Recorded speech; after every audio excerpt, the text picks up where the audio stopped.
कहानी की शुरुआत होती है देवपुर नाम के एक छोटे से गांव से, जहां लोग एक दूसरे के दुख दर्द में साथ देते थे।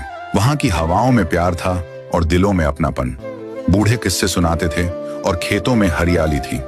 पर कहते हैं किसी की नजर लग जाए तो सारा संसार उलट सकता है। एक दिन गांव के पास की काली पहाड़ियों से निकला एक लकड़ी का दैत्य, जो खुद को कहता था तुम सहूर। उसकी आंखें अंगारे जैसी थीं, उसकी सांसों से धुएं की लहरें निकलती थीं। उसका शरीर विशाल लकड़ियों से बना था, पर उसमें शैतानी आत्मा बसती थी।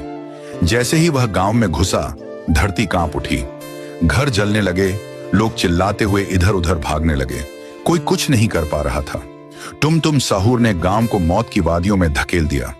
जब हर कोई डर से कांप रहा था, तभी एक नाम सबके दिल में चमकने लगा। रस्तार, एक साधारण सा युवक, पर अंदर से शेर। गांव के लिए वो भगवान जैसा था। पर तुम सहूर की ताकत कोई मामूली नहीं थी।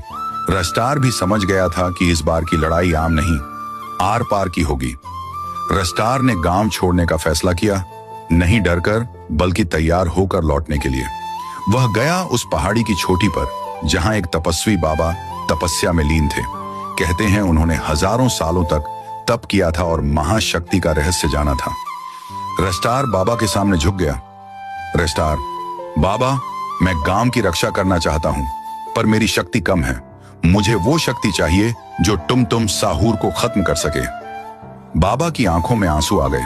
उन्होंने कहा, बेटा, शक्ति सिर्फ बाहरी नहीं होती, पर आज मैं तुम्हें वो शक्ति दूंगा जो अब तक किसी को नहीं दी गई। लेकिन ध्यान रखना, इसका उपयोग सिर्फ और सिर्फ धर्म और रक्षार्थ करना है। गांव में दूसरी बार हमला हुआ। तुम साहूर इस बार और भी बड़ा और भी खतरनाक होकर लौटा था। उसके कदमों से जमीन फट रही थी। लोगों की चीखें, जलते घर और आसमान में उड़ती राख। पूरा गांव तबाह हो रहा था। तभी अचानक आसमान से उड़ता हुआ हीरो रस्तार, वो पुराना गांव का लड़का नहीं था। उसके हाथों में आग की लपटें थीं, आंखों में विजन और दिल में बदले की आग। तुम साहूर, तू फिर से आया है मरने? रस्तार, नहीं, इस बार तुझे खत्म करने आया हूं। युद्ध शुरू हुआ।